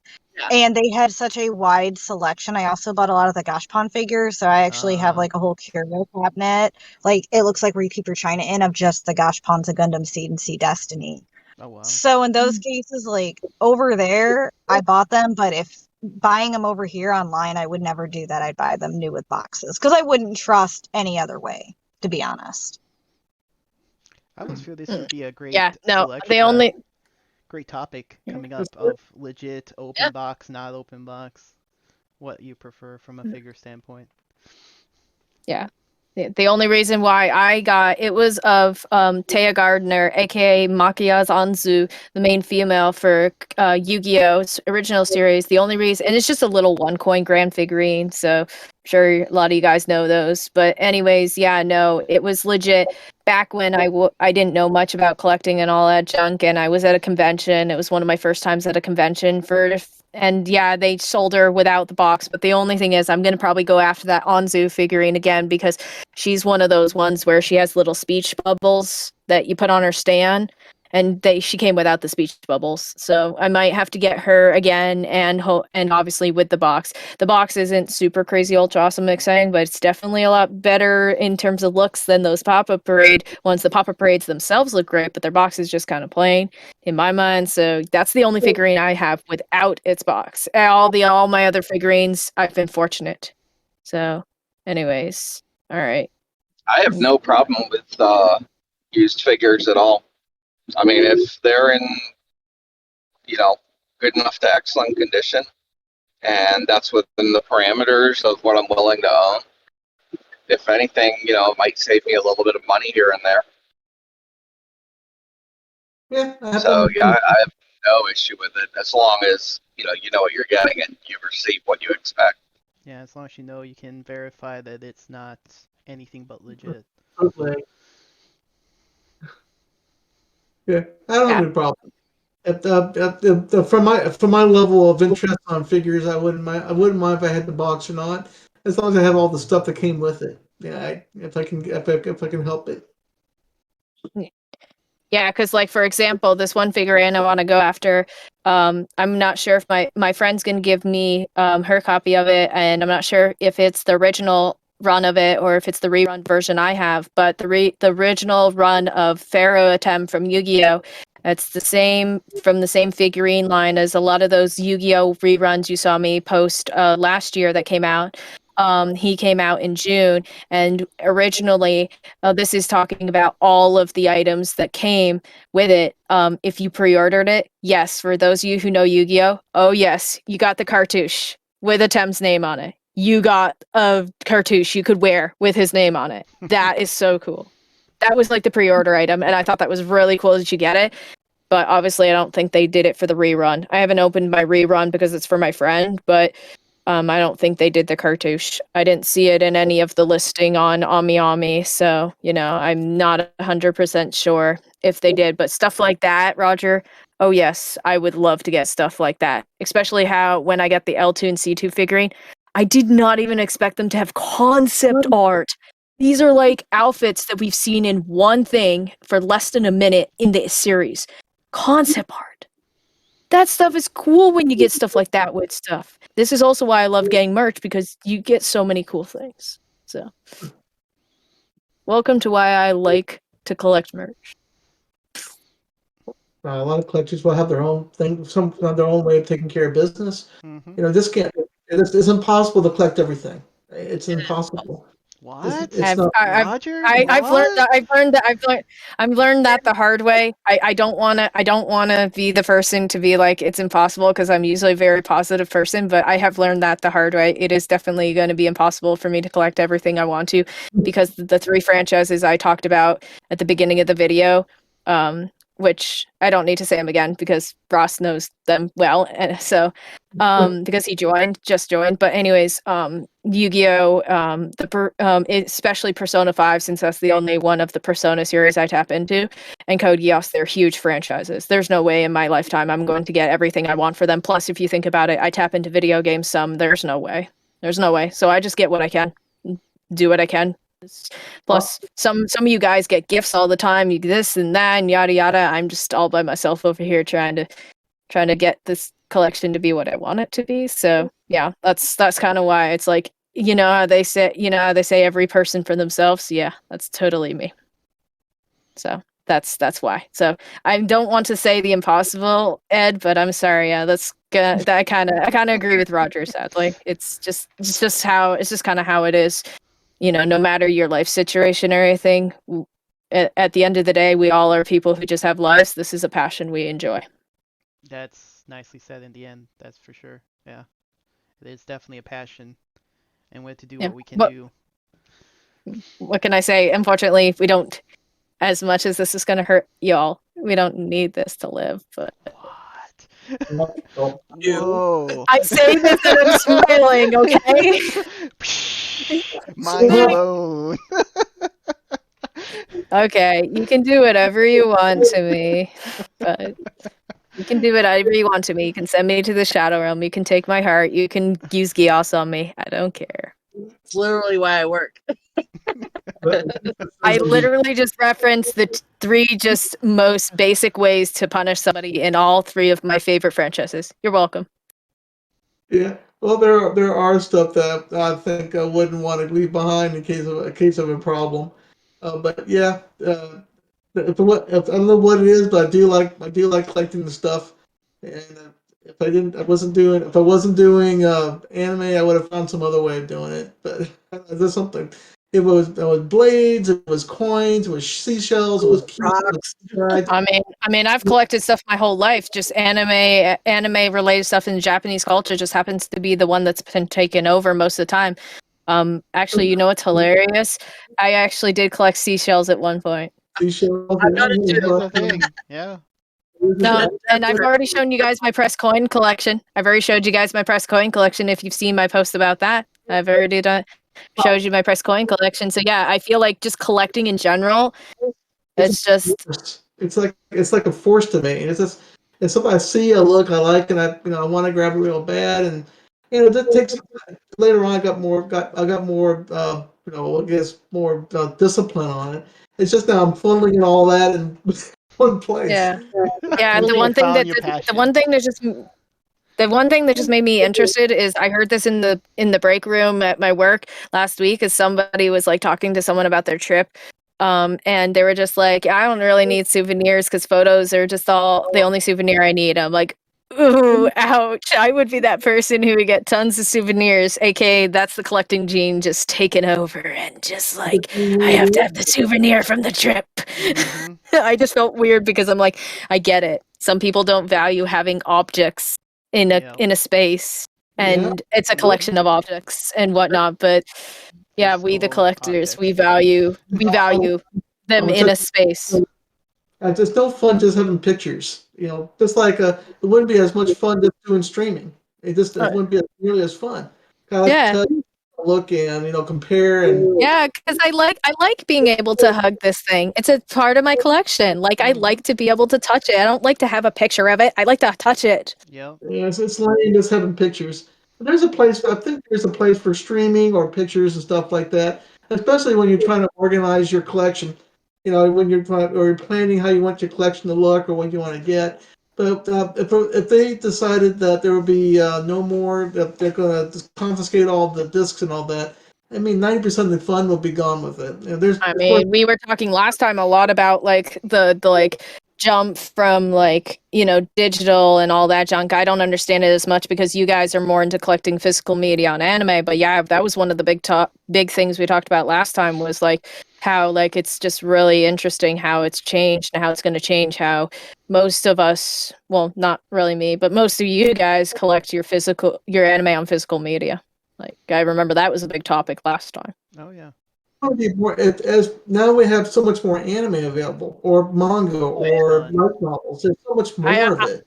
I'm You know, surprised how much it's changed, like especially for the Western audience. Just like we were very cut off, and you know, you just had your basic stuff. Like growing up, I didn't all of this stuff I didn't really have, but like Pokemon, you had that, and then you had like those kinds of Yeah. things. But now look at all the anime that's available, Oh man. and in manga, it's amazing. Like I'm You just literally I'm super impressed. Where it first concentrates at, it concentrated mostly on the West Coast before it started spreading eastwise. Then the enclave developed in New York and other big cities where the influences started growing before it started filtering down everywhere else. And Yeah, it was just the fact of the matter that this anime stuff kind of probably did start a lot in colleges and universities and stuff in small locations. And then they started to have clubs and such like in Chicago, New York, Boston, L.A., stuff like that, and kind of gravitated out. But just now, since the internet, everybody knows about it. So it's just been Yeah. everywhere. Everybody knows about Sailor Moon. Everybody knows about Dragon Ball Z. Everybody knows about Yeah. Yu-Gi-Oh or Pokemon or something from it. Something Yeah. from it. And even some of the like not so popular ones, if you think about it, like some of the ones that aren't as popular, like you can even like learn about them. Like Code Geass wasn't super popular, but it's popular enough that the internet kind of made it be like, okay, this is a thing. And it's also like I've noticed that the internet's definitely changed how we digest these things because the one of the few magazine publications I enjoy, Nintendo Power, like they ceased publication in 2012, and now Nintendo delivers their news digitally. Like that's mostly how they deliver the news. You have to get it digitally, and so it's just like, yeah, no, I actually, funny enough, I was born here on the East Coast, but I lived on the West Coast for a while, so I understand the like what Wade was saying, the shift to like other parts of the country, because back when I was younger, yeah, no, I actually remember going to Blockbuster and saw Pokemon. Like it was I could rent this, I learned about it and such and whatnot. But yeah, no, I definitely, I will be bluntly honest. I think it's great that more people have been able to get into this because it's a great thing from the Japanese culture, and more people should enjoy it. Whether you like enjoy a ton of it, like us, enough to collect, or whether you just want to have a few that you like to watch, and that's just how it is. You just have a few you really want to Never watch. been able to get into digital magazines, so Me neither. print No, I love, no, but digital, nope. Yeah. no. Not like I know somebody who reads manga digitally. I can't do it. I like to have the actual manga I can flip the pages through. So I don't blame you, Ross. I want my physical magazine. I want to touch the paper or whatever it's made of. Like Stay the So analog Yeah. days. with having the book in your hand, it's not as fun. But I think there is a place where you can there's a bunch of manga or light novels you're not too familiar with. You don't want just to buy a book and just I don't like it. Yeah, what's this Yu Doji thing? So I really want to read through this. I don't know for sure or stuff like that. But I think there's a place for it. I just as a collector, I just wouldn't want to just have digital media. There's a place for it though when you want to test something out. What I'm sad about is a lot of stuff is becoming digital only, and the only way to watch it or not watch it, but to read it is digitally. That's so Yeah. annoying. Yeah, I agree with Domino. There was this one manga I was interested in trying to check out, some zombie type manga or whatever, and I checked and I wanted to get like it physically, but I'm like, are you kidding me? This is digital only. I'm like, gosh darn it. No, and it's just like, unfortunately, guess what? I know you guys love your physical anime media. I finally got affected. They aren't going to put Yu-Gi-Oh! Vrains on physical media because I saw that you're only able to watch it through something like Amazon Prime. And I'm like, crap, I want it because Vrains got completely English dubbed, which I'm happy about. But the problem is they aren't going to make it physical. They're going to only keep it digital, and I'm like upset because I want it with all my Yu-Gi-Oh! I have right here. Like I want to put it, and I like how they do it, but so I understand Domino. I am now affected by it, and I'm upset. But what can I do? I can't do anything. But Ed did say we are at the Ed said we're at the 2 hour mark. For Okay. those who did not look. It's true. Just saying. So bye, click. I'm just kidding. Thanks, Domino. And I can Lelouch and I can stay longer, but we probably all should leave. We don't want to make it too long like we did last time. Okay. Well, it's up to the group here, just making sure that we are aware. Wade's just like, no, whatever.